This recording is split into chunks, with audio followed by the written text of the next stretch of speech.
Uma boa noite a todos, é um prazer mais uma vez estarmos juntos para mais um culto de adoração ao nosso Deus. E para iniciarmos esse culto, vamos todos cantar o hino número 70, Porque Ele Vive.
E agora, para partilhar a mensagem conosco durante toda essa semana, gostaria de convidar o nosso irmão Eric.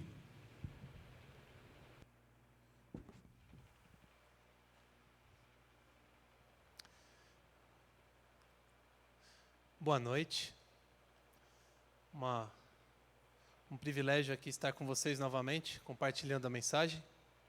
Nós estamos dando seguimento à Semana do Calvário e hoje nós vamos estudar um pouquinho mais. Mas antes, feche seus olhos e vamos orar. Maravilhoso Deus e amado Pai, rogamos a Ti o discernimento e a sabedoria necessária para aprendermos mais a respeito do que o Senhor tem revelado para nós. Conduza-nos e nos abençoe ao longo dessa semana, em nome de Jesus. Amém. Quero agradecer você que nos assiste online, você que tem também se esforçado para levar essa mensagem, que você possa cada dia alargar também as fronteiras do reino de Deus. Então, nós vamos começar estudando. Hoje nós vamos falar sobre uma figueira sem frutos. Então você já deve estar assistindo aí a projeção. Nós vamos avançar, lembrando que a Semana Santa começa nos preparativos da Páscoa e Jesus no domingo é colocado num jumentinho, não é isso? Que é chamado Domingo de Ramos. Ele começa a descer a estrada que chega até o Getsêmani e ele vê uma multidão aclamá-lo como rei. Nunca antes ele permitiu isso. Os principais líderes ali tentam censurá-lo, mas ele fala que se as pessoas não falarem, ele próprio usaria as pedras para falar. Então passa o domingo e agora nós entramos na segunda-feira.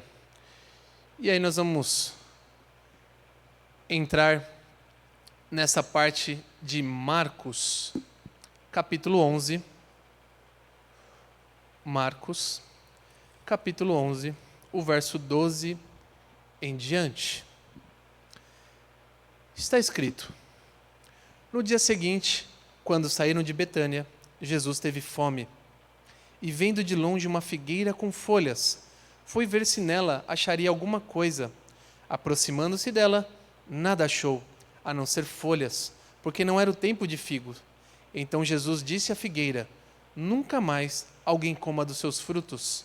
E os discípulos de Jesus ouviram isso. Aqui é um comentário que está no livro Desejado de Todas as Nações. Ele fala que num pomar, a que Jesus chegou, né, ali do lado, ele viu uma árvore que parecia adiantada de todas as demais. Estava coberta de folhas. E na figueira, o que acontece? Antes de se abrir as folhas, aparece o fruto. Mas essa árvore cheia de folhagem era uma promessa de que poderia ser que esses frutos sairiam. Mas Jesus olha embaixo, olha em cima, procura e não acha senão folhas. Era uma massa de pretensiosa folhagem, nada mais. A figueira ela é comparada aos judeus. A religião judaica ela tinha templos magníficos, ela tinha altares, os sacerdotes se vestiam, tinha todo um cerimonialismo impressionante. Porém, era só exterior. O interior estava destituído do amor, da lei, que é o caráter de Deus. Ou seja, faltava-lhes humildade, amor e beneficência. Aqui algo para você meditar hoje. As folhas podem até impressionar as pessoas. A menos que essas folhas indiquem frutos divinos, que esses frutos divinos estão sendo produzidos em nossa vida, elas são apenas uma máscara para esconder a real situação. Então nós temos muitas formalidades nos dias de hoje, mas se esses frutos não vierem de Jesus estar nascendo no seu coração, isso é mera aparência externa. Nós estamos vivendo num mundo de aparências. Eu aqui com vocês estava conversando com meu amigo Rui, a dificuldade que nós temos, porque nós olhamos para uma câmera, não vejo você aí em casa, e essa falta de interação faz a nossa fé animar, porque temos que caminhar sem ver um ao outro. mas sabemos que o Espírito Santo está em todos os lugares e nos anima. Então quero voltar aqui para o texto. Então a figueira parecia frondosa, parecia que os frutos já estavam para ser colhidos, mas ao procurar, não acharam frutos. A nossa vida não pode ser sem frutos. E os frutos não podem vir sem um encontro verdadeiro com Jesus. Temos vivido muitas religiosidades hoje que pregam a salvação pelas obras. Eu preciso fazer isso porque senão não vou herdar a vida eterna.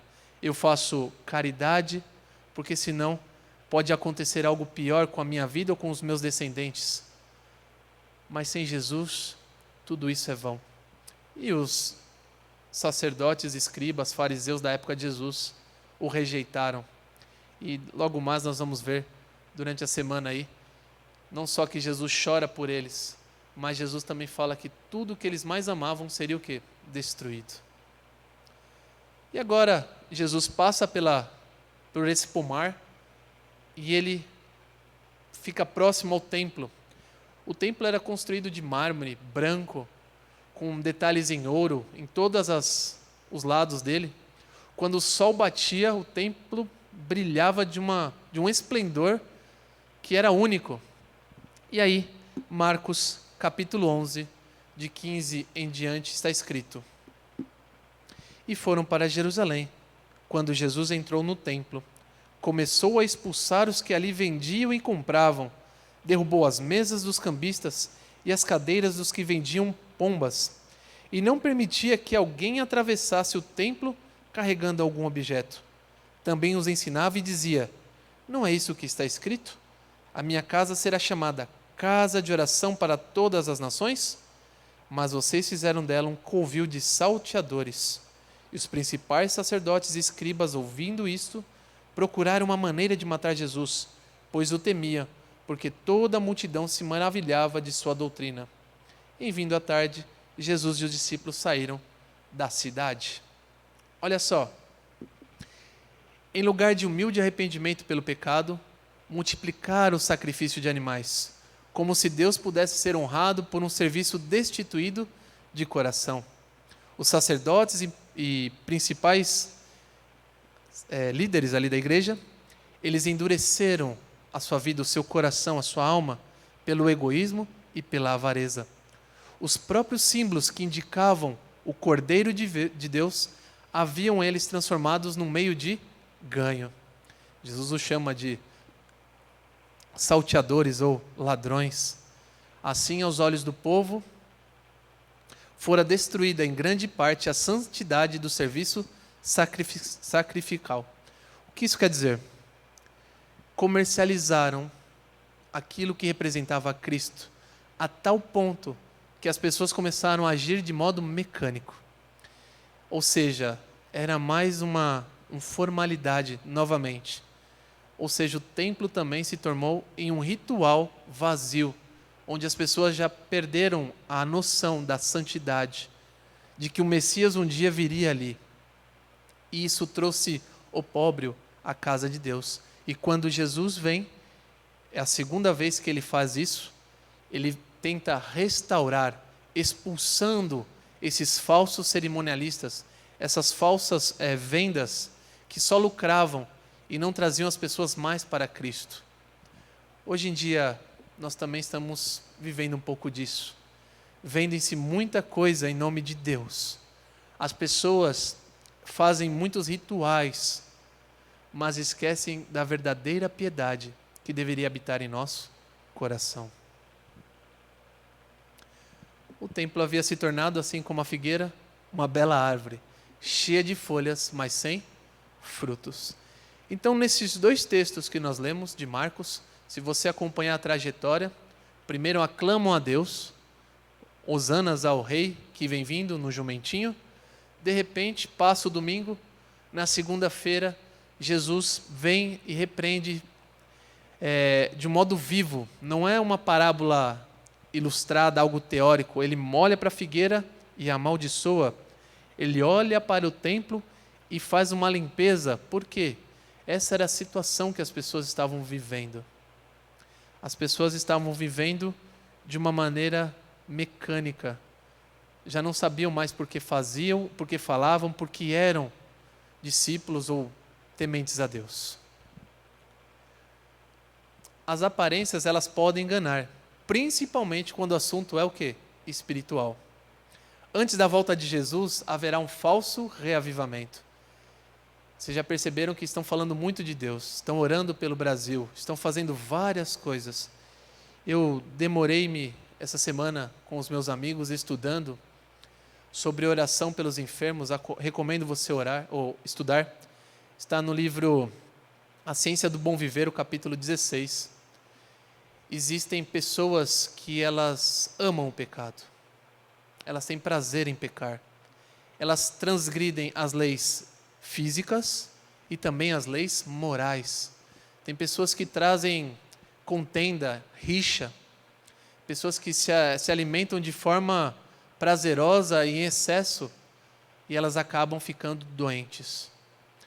E, infelizmente, a oração pela cura se transformou em algo de pouco cuidado nos dias de hoje. As pessoas elas estão usando o nome de Deus para curar, ao invés de pedir para que elas abandonem os seus pecados primeiro. E, infelizmente, muitas pessoas não estão sendo curadas. Muitos líderes estão enganando seus discípulos, prometendo a cura em troca de barganha. A Bíblia deixa clara que Deus não atende a oração daquele que desvia o pé de ouvir a sua lei. Está lá em Provérbios. Nós deveríamos, como líderes, chegar perto do membro, conhecê-lo e orientá-lo, se for possível, a rejeitar alguns pecados. Outra coisa, a Bíblia deixa clara que não é para fazer a nossa vontade, é para fazer a vontade de quem? De Deus, o Pai. Jesus estava na cruz e pergunta se era possível passar o cálice. Contudo, não faça-se a sua vontade. Não faça a vontade de Jesus, mas faça a vontade de quem? Do Pai. Outra observação, quando a gente ora, nós devemos orar pela vida, pela restauração, mas também devemos orar para que se faça a vontade do Pai. Isso é a vontade de Deus, porque Ele sabe o dia de amanhã, sabe se nós vamos suportar ou não os dias de aflições que seguem este mundo, se Ele achar por melhor nos recolher. Nós também deveríamos orar assim: faça-se a sua vontade, e que, se não for a vida, que nós possamos receber a Tua graça para suportarmos esses momentos de separação. Eu quero trazer a vocês consciência de que a igreja, as pessoas, elas não podem ser pretensiosas, acharem que mandam em Deus. Deus está no comando. Nós ouvimos o nosso pastor pregando ontem, e ele falou com propriedade que Deus reina sobre o universo. Então, cuidado com a solenidade, com o modo cuidadoso e zeloso que nós devemos nos portar, seja na igreja, seja em oração. Porque nós vamos ver, como diz aí o slide, antes da volta de Jesus, um falso reavivamento. Outra coisa, o falso reavivamento, ele chama muita atenção, não só para as pessoas, como também para as denominações dela. O falso reavivamento, ele é barulhento, tem gritaria, e as pregações têm um alto volume, agitação, movimentação, todo mundo ao mesmo tempo. Satanás é especialista em trazer bagunça à casa de Deus. Não podemos esquecer que temos um inimigo astuto, que vai copiar tudo o que Deus vai fazer. É prometido sim um reavivamento verdadeiro, mas se ele se manifestasse primeiro, o falso não teria lugar. Então Satanás, muito astuto, vai fazer primeiro o reavivamento dele. Olha só, algumas situações que a gente vê aqui na igreja. Nós cantamos Bendita a Hora de Oração, né? Com toda a devoção, mas temos dificuldade em orar mais do que 1 minuto. Também cantamos, né? Vamos dar a mensagem ao mundo, mas dificilmente falamos até bom dia para o nosso vizinho, quanto mais chamá-lo para estudar a Bíblia conosco ou ir à igreja. E aqui nós vemos a graça excelsa e muitas pessoas não sabem discernir a salvação, a graça, a lei e o pecado. Isso é formalidade. Nós deveríamos entender o que estamos fazendo, porque nós prestamos a Deus um culto racional. Depois que entendemos, gera emoções em nós. Mas hoje estão se fazendo um sentimentalismo, e esse sentimentalismo está se gritando aos quatro ventos, que esse é um revivamento, que é o Espírito Santo atuando. Não se engane, irmãos. Eu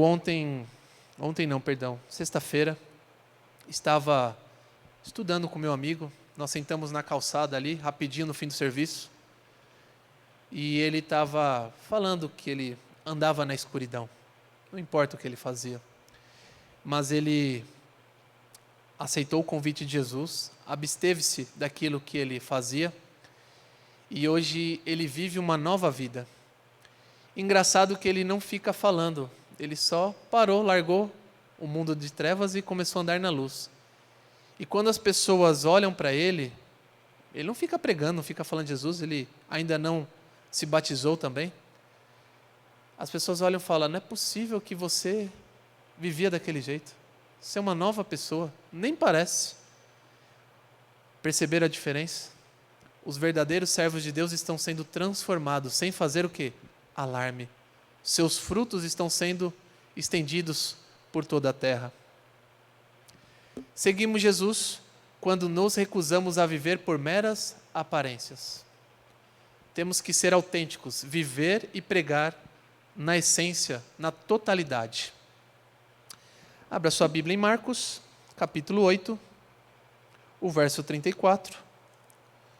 Marcos 8, 34 em diante. Está escrito: Então, convocando a multidão e juntamente os seus discípulos, Jesus lhes disse: Se alguém quer vir após mim, negue a si mesmo. Tome a sua cruz e siga-me, pois quem quiser salvar a sua vida, perdê-la-á. E de que adianta uma pessoa ganhar o mundo inteiro e perder a sua vida? Que daria uma pessoa em troca de sua vida? Pois quem nessa geração adúltera e pecadora se envergonhar de mim e das minhas palavras, também o Filho do Homem se envergonhará dele, quando vier na glória de seu Pai com os santos anjos. É um verso conhecido, nós lemos geralmente em Mateus, que nós devemos renunciar a nós mesmos. Outra vez que estava conversando com vocês, a Bíblia também fala que nós somos entregues a um sacrifício diário, como ovelhas ao matadouro. Precisamos renunciar, andar na contramão do mundo para fazer a vontade de Deus. Uma das coisas que vai ser patente daqui para frente é a unidade. Os servos verdadeiros, eles vão se ajustando, se unindo, um promovendo o outro e a obra avançando. E o que o inimigo está fazendo? Distanciando, potencializando o indivíduo, o egoísmo, ou seja, contrafazendo o que Deus está falando. Começa a prestar atenção nisso. Aqui é uma citação da nossa igreja, muito famosa. Um reavivamento da verdadeira piedade entre nós. Eis a maior e mais urgente de todas as necessidades. Buscá-lo deve ser nossa primeira ocupação. O reavivamento, ele vai vir acompanhado de uma reforma. O que é um reavivamento? É você permitir que o Espírito Santo toque a sua mente, o seu coração e desperte você para a sua atual condição. A Bíblia fala que o Espírito Santo convence do pecado. Nós precisamos reconhecer a nossa falhabilidade.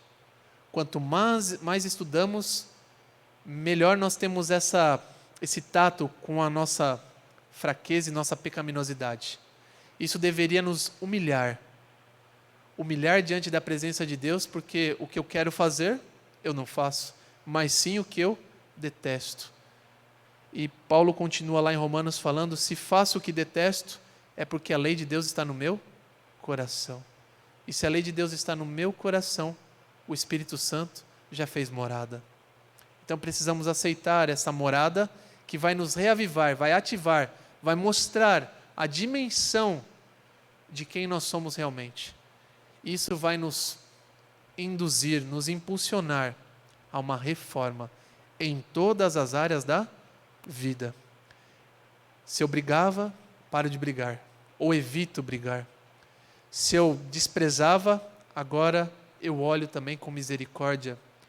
Se eu evitava fazer exercícios, eu tenho que agora também começar a cuidar do meu corpo. Alguns alimentos se tornam ídolos em nossa casa. A Bíblia não condena certas coisas, mas tem uma coisa que ela condena, que é a glutonaria, que é o comer em demasia.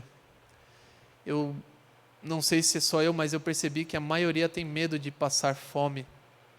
Eu entendo, respeito, mas não precisa comprar tudo isso como justificativa. Nós estamos vendo pessoas comprando mais do que elas precisam comer. E, infelizmente, outras pessoas estão sem nada. E eu estou passando de largo e esquecendo de compartilhar também o alimento com o próximo. Então, o reavivamento, ele acompanha de reforma. E essa reforma vai transformando você em uma pessoa semelhante a Cristo.